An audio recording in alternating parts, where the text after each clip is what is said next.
আমি সেই দিকে যাব না। ক্ষমতায় যাওয়ার আগে আপনাদের পলাশে মনে হয় নিজেদের মধ্যে নিজেদের কোনো খুনটুন হয় নাই নাকি? হ্যাঁ, হয়েছে নাকি ভাই? আচ্ছা আচ্ছা, আপনাদের এখানে কোনো চাঁদাবাজি হয় নাই নাকি ভাই? হয়েছে নিছে নাকি? এখনো ক্ষমতায় যায় নাই, ভয় আছে। যদি চাঁদাবাজি করি, গুন্ডামি করি, অপকর্ম করি, মানুষ ভোট দিবে? ভয় আছে কি নাই? যেখানে মারাত্মক ভয় কাজ করতেছে আগামী নির্বাচনকে কেন্দ্র করে, তারপরও যা করে, যদি ভয়টা চলে যায়, ক্ষমতায় চলে যায়, কি বুঝেন? হ্যাঁ, কত ধানে কত চাল দেখতে পারবেন, বিএনপির আসল রূপ দেখতে পারবেন। চাঁদাবাজি কাকে বলা হয়, মাস্তানি এবং গুন্ডামি কাকে বলা হয় দেখবেন। এখনই ধমকি দেয়, দেখবো ইলেকশনের পর, রাখবো না। ইসলামী আন্দোলন বাংলাদেশ নরসিংদী ২ পলাশ আসনের উদ্যোগে আয়োজিত গণসমাবেশের এই পর্যায়ে প্রধান অতিথির গুরুত্বপূর্ণ ভাষণ প্রদান করবেন ২৪-এর গণ অভ্যুত্থানের অগ্রসেনানী ইসলামী আন্দোলন বাংলাদেশের মোহতারাম সিনিয়র নায়েবে আমির আল্লামা মুফতি সৈয়দ মোহাম্মদ ফৈজুল করিম শাহেকে চরমনাই।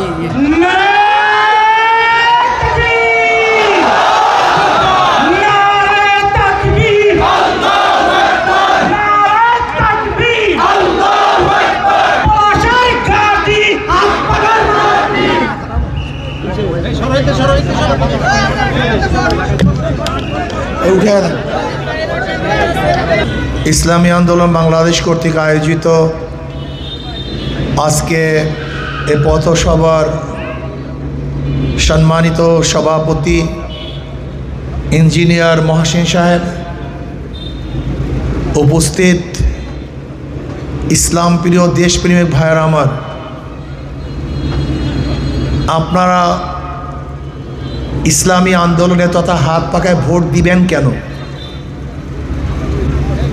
আমি ২ দিক থেকে ব্যাখ্যা দেওয়ার চেষ্টা করব, ধর্মীয় দৃষ্টিকোণ থেকে, রাজনৈতিক দৃষ্টিকোণ থেকে।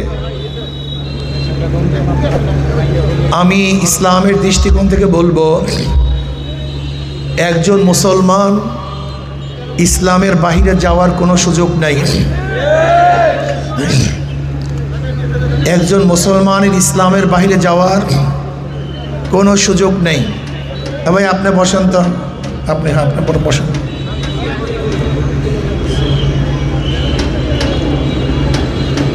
ইসলামের বাহিরে যাওয়ার কোনো সুযোগ নেই। যেমন ধরে নেন, আমি যদি আপনাকে প্রশ্ন করি আপনি ইসলাম চান কি চান না, একজন মুসলমান কি বলবে? জোরে বলেন। যদি বলি চাই না, কি ভেজাল আছে কি নাই? আমি যদি একজন মুসলমানকে প্রশ্ন করি আপনি কোরআন ও সুন্নাহ পছন্দ করেন কি করেন না, আপনি কি বলবেন? যদি বলি করি না, সমস্যা আছে কি নাই? আমি যদি প্রশ্ন করি আল্লাহর নবীকে নেতা মানেন কি মানেন না, আপনি কি বলবেন? যদি বলি মানি না, সমস্যা আছে। এর জন্য একজন মুসলমান ইসলামের বাহিরে যাওয়ার কোনো সুযোগই নেই। একজন মুসলমানের ইসলামের বাহিরে যাওয়ার কোনো সুযোগ নেই। এই জন্য একজন মুসলমান ইসলামের বাহিরে যাওয়ার যেহেতু কোনো সুযোগই নাই, কাজী আমি তো ইসলাম নিয়ে আপনাদের কাছে আসছি, নতুন কোনো আদর্শ নিয়ে আসি নাই, তো নতুন কোনো ধর্ম নিয়ে আসি নাই, আমি মুসলমানদেরকে ইসলাম নিয়ে আসছি। তাই বলতে পারেন আমরা যারা বিএনপি করি, আওয়ামী লীগ করি, জাতীয় পার্টি করি, আমরাও তো মুসলমান। হ্যাঁ নিশ্চিত আপনি মুসলমান, কিন্তু আপনার আদর্শ নীতি ইসলাম না। আপনি মুসলমান কিন্তু আপনার নীতিও আদর্শ, যেরকম ধরে নেন একজন মুসলমান যদি মদ পান করে, আমি তাকে বলবো যে আপনি ইসলামী কাজ করতেছেন, আমি বলবো তুমি যদিও মুসলমান কিন্তু তোমার কাজটা, কথা কয় না, তোমার কাজটা ইসলাম না। আচ্ছা বলেন তো, একজন মুসলমান সুদ খেতে পারে কি পারে না? সে মুসলমান কিন্তু তার কাজটা ইসলাম না। ঠিক বিএনপি, আওয়ামী লীগ, জাতীয় পার্টি জাসদ বাসদ যদি কেউ করেন, আমি বলবো না আপনি মুসলমান না, কিন্তু আপনার কাজটা ইসলাম না। বলে কেন? আপনারা কি বলেন? বিএনপি বলে আমরা ডেমোক্রেসি চাই। ডেমোক্রেসি মানে ডেমো মানে জনগণ, কৃষি মানে আইন। তা ডেমোক্রেসি অর্থ কি দাঁড়ায়?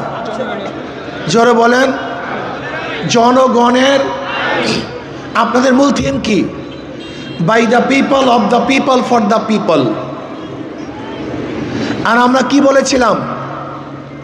By the Allah, of the Allah, for the Allah. কথা ঠিক না? আমরা বলেছিলাম হুকুম চলবে আল্লাহর, আপনি বলেছেন হুকুম চলবে জনগণের। তা আপনি মুসলমান হিসাবে আপনি যে কাজটা করতেছেন, এইটা কোনো ইসলাম হতে? আমরা কি বলেছি? এই স্টেজে দাঁড়িয়ে আমরা কি বলতে চাই? আমরা বলতে চাই আমরা ক্ষমতায় গেলে ইসলাম হুকুমাত কায়েম করব। আর আপনি কি বলেছেন? আমরা ক্ষমতায় গেলে গণতন্ত্র প্রতিষ্ঠিত করব, আমরা ক্ষমতায় গেলে সেকুলারিজম প্রতিষ্ঠিত করব। আসলে রাজনৈতিক বিশাল এক শুভঙ্করের ফাঁকি আছে। রাজনীতিবিদরা কি বলে যে আমরা এই রাস্তা করব, ঘাট করব, বিল করব, ইন্ডাস্ট্রিজ করব। আচ্ছা বলেন তো, একজন এমপির কি শুধু রাস্তা ঘাট করার দায়িত্ব? না, এটা ভুল, চরম ভুল। একজন এমপির দায়িত্ব হলো আগামী রাষ্ট্র বাংলাদেশ কোন নীতি ও কোন আইনে চলবে সেটা নির্ধারণ করা একজন এমপির দায়িত্ব। আগামী বাংলাদেশ ইসলাম অনুযায়ী চলবে না ইসলামের বিরোধী চলবে?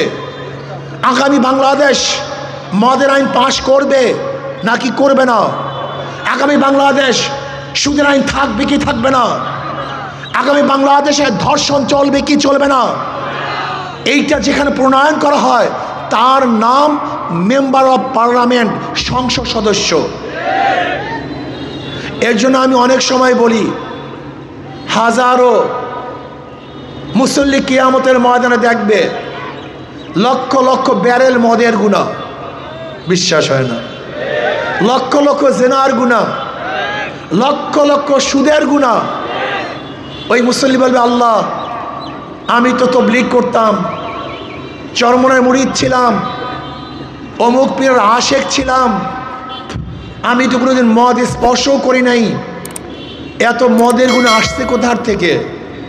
আল্লাহ বলবেন, যাদেরকে সমর্থন করে ভোট দিয়ে মদের আইন পাশ করিয়েছ, তুই ভোট না দিলে মদের আইন পাশ হতো না। কাজে তোর ভোটের কারণে যে মদের আইন পাশ হয়েছে, তোর আমলনামা সমস্ত গুনাহ লিখে দিয়েছে। এখানে সাংবাদিক বন্ধুরা আছেন, এখানে আছেন শিক্ষিত সমাজ। বাংলাদেশে মদ বৈধ কি বৈধ না? বৈধ। বাংলাদেশের সংসদ মদকে বৈধ করেছে, আল্লাহ হারাম করেছে। বাংলাদেশ সংসদ মদকে বৈধ করেছে। এই বৈধ কে করেছেন? সংসদ সদস্যরা। এদেরকে নির্বাচন করেছেন কারা? আপনারা। কাজে মদ বৈধর যত দায় দায়িত্ব সব ভোটারদেরকে নিতে হবে। আপনারা কি জানেন বাংলাদেশে জেনা বৈধ কি বৈধ না? কথা বলেন। হ্যাঁ, বাংলাদেশে জেনা বৈধ। বাংলাদেশের আইন জেনা বৈধ। কোরআন ও সুন্নাহ জেনাকে হারাম ঘোষণা করেছে, আর বাংলাদেশের সংবিধান জেনাকে বৈধ ঘোষণা করেছে। কিভাবে? আজকে একজন যুবক যুবতী যদি অবৈধ কাজে লিপ্ত হয়, আর তার বাপ মা স্বামীও যদি তার বিরুদ্ধে কেস দেয়, আর ওই মহিলা গিয়া যদি বলে এই কাজে আমি সম্মতি ছিলাম, তাই সুপ্রিম কোর্টের চিফ জাস্টিসের বাবার কোনো ক্ষমতা নাই ওই মহিলার বিচার করার। কেন? বাংলাদেশে জেনা সম্পূর্ণ বৈধ। আল্লাহ পাক হারাম করেছেন, বাংলাদেশ সংবিধান বৈধ করেছে। এই বৈধ করছে কিভাবে? এই আপনাদের ভোটের মাধ্যমে। কাজে দায়িত্ব তো কাদের? এই দায়িত্ব তো আপনাদের। আমি ইসলামের দৃষ্টিকোণ থেকে বলবো, যারা যেই পার্টিকে ভোট দিয়ে যত চাঁদাবাজি করিয়েছেন, এই সমস্ত চাঁদার দায়িত্ব ভোটারদেরকে নিতে হবে। আপনারা ভোট দিয়ে যারা গুন্ডামি করিয়েছেন, এই সমস্ত গুন্ডামির ভাগ ভোটারদেরকে গ্রহণ করতে হবে। আপনাদের ভোটের মাধ্যমে যত খুন হয়েছে, এই খুনের দায়িত্ব, খুনের দায়িত্ব এই ভোটারদেরকে গ্রহণ করতে হবে। কাজী একজন মুসলমান ইসলামের বাহিরে যাওয়ার কোনো সুযোগ নাই। এখন বলতে পারেন হুজুর আমি তো হিন্দু মানুষ, আমি খ্রিস্টান মানুষ, আমি কেন ইসলামকে ভোট দেব? প্রশ্ন এখানে। ভোট মানে সমর্থন করা, ভোট মানে সাহায্য করা, ভোট মানে সহযোগিতা করা, ভোট মানে সাক্ষ্য দেয়া। আপনি প্রশ্ন করতে পারেন আমি হিন্দু, আমি কেন ইসলামের পক্ষে ভোট দেব? হ্যাঁ, আপনি ইসলামের পক্ষে হাত পাকায় ভোট দেবেন আপনার জান এবং মালের নিরাপত্তার জন্য, আপনার ইজ্জত, আপনার নিরাপত্তার জন্য, আপনার ব্যবসা নিরাপত্তার জন্য, আপনার জীবনের নিরাপত্তার জন্য, ইনসাফ প্রতিষ্ঠিত করার জন্য, ন্যায় বিচার প্রতিষ্ঠিত করার জন্য আপনি হাত পাকা ইসলামকে ভোট দিবেন। বলে কেন? আচ্ছা বলেন তো, কোনো মুসলমান যদি মুসলমান কোনো নারীর সাথে অবৈধ কাজ করে তার শাস্তি হবে। আচ্ছা ওই মুসলমান যদি কোনো হিন্দু নারীর সাথে অবৈধ কাজ করে তার শাস্তি হবে না? সমান, এখানে বিচার সমান। কে হিন্দু কে খ্রিস্টান দেখার বিষয় নয়। আচ্ছা বলেন তো, কেউ যদি মুসলমানের ঘরে চুরি করে তার বিচার হবে, ওই চোর যদি হিন্দুর বাড়িতে চুরি করে বিচার হবে না? জোরে বলেন, বিচার সমান, এর হিন্দু বৌদ্ধ খ্রিস্টান নাই।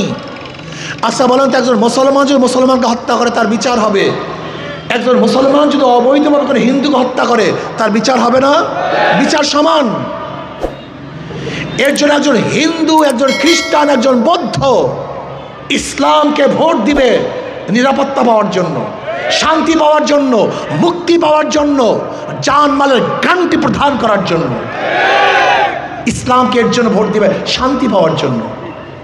প্রিয় ভাইয়েরা আমার, এখানে যারা উপস্থিত আছেন দেখেন ওদের সব জায়গায় ধোঁকামি, সব জায়গায় ধোঁকাবাজি।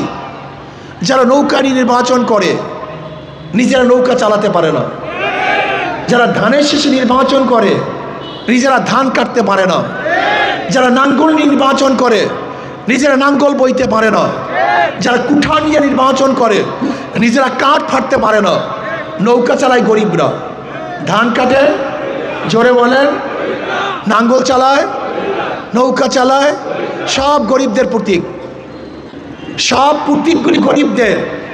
কিন্তু যারা ধান, নৌকা, নাঙ্গল নির্বাচন করে একজনও গরিব না। মার্কা সব গরিবদের, মনে হয় গরিবদের বন্ধু, কিন্তু আসলে গরিবদের বন্ধু না। মার্কা সব গরিবদের, কিন্তু নিজেরা গরিব না। মার্কা যাদের নিজেরা চালাতে পারে না, কিন্তু হাত পাখে আমরা একটা প্রতীক, যে নির্বাচন করে সেও ঘুরাতে পারে নাকি ভাই? যে নির্বাচন করে সেও ঘুরাতে পারে, যারা সমর্থন করে তারাও চালাতে পারে। হাত পাখা চালাতে পারে পুরুষরা, হাত পাখা চালাতে পারে মহিলারা, হাত পাখা প্রয়োজন হিন্দুদের, বৌদ্ধদের, খ্রিস্টানদের, হাত পাখা প্রয়োজন মুসলমানদের। কারেন্ট ফেল করে, হাত পাখা ফেল করে না। কাউর মার্কা ঘুমের সময় বুকের উপরে, কলিজার উপরে থাকে না। একটা মার্কা যেটা ঘুমের সময় বুকের উপরে থাকে, তার নাম হাত পাখা। হাত পাখা সবাইকে শান্তি দেয়, মুক্তি দেয়।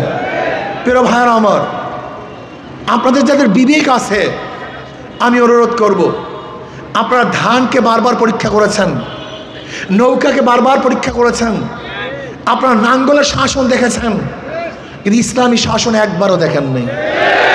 কি মিথ্যা বললাম? ওরা বারবার পরীক্ষা দিয়েছে, বারবার ফেল করেছে, জন্মের মতো ফেল করেছে।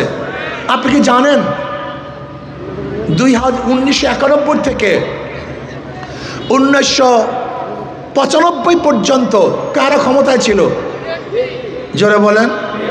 বিএনপি। এই 5 বছরের দুর্নীতিতে বিশ্ব চ্যাম্পিয়ন 3 বার হয়েছে।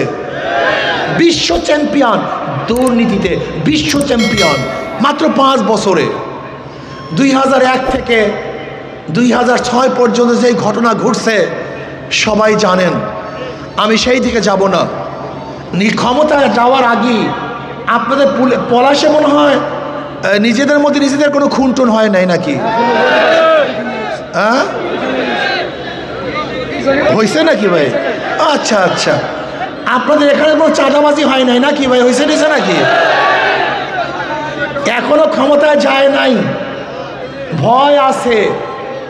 যদি চাঁদাবাজি করি, গুন্ডামি করি, অপকর্ম করি, মানুষ ভোট দিবে? ভয় আছে কি নাই? যেখানে মারাত্মক ভয় কাজ করতেছে আগামী নির্বাচনকে কেন্দ্র করে, তারপরও যা করে, যদি ভয়টা চলে যায়, ক্ষমতায় চলে যায়, কি বুঝেন? হ্যাঁ, কত ধানে কত চাল দেখতে পারবেন, বিএনপির আসল রূপ দেখতে পারবেন। চাঁদাবাজি কাকে বলা হয়, মাস্তানি এবং গুন্ডামি কাকে বলা হয় দেখবেন। এখনই ধমকি দেয়, দেখবো ইলেকশনের পর, রাখবো না, দেখি কত কি করো। আজীব, তুমিই বলো আমি ডেমোক্রেসি চাই, র্যাম্বো ন্যাশন চাই। র্যাম্বো ন্যাশন কি? রং ধনু জাতি, যেখানে সব দলের সমস্ত মতের মানুষ একত্রিত হয়ে রাজনীতি করবে, একত্রিত হয়ে বসবাস করবে, তার নাম র্যাম্বো ন্যাশন।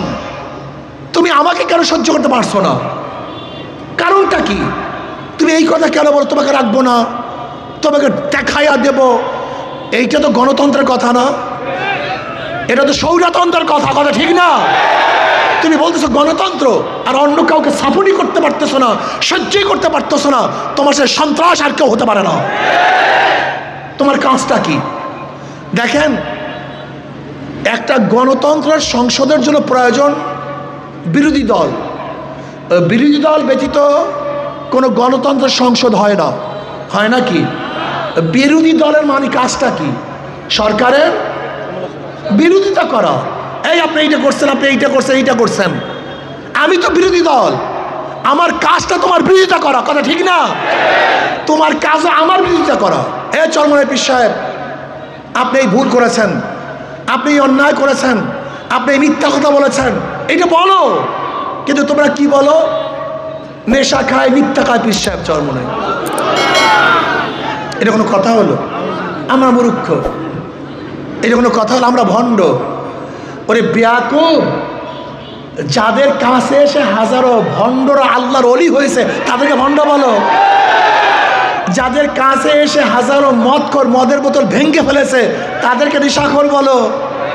আজীব, কি বলেন আপনারা? আমি নাকি কোরআনকে অপমান করছি। যারা কোরআনের জন্য জীবনটাকে অস্বীকার উৎসর্গ করে দেয় তারা কোরআন অপমান করে। বেয়াকুব, এদের অবস্থাটা কি? যেরকম আল্লাহ পাক কালামে পাকের মধ্যে বলেন, ওয়ালা তাকরাবুস সালাহ, নামাজের কাছেও যেও না। এরপরে কোনো কথা আছে?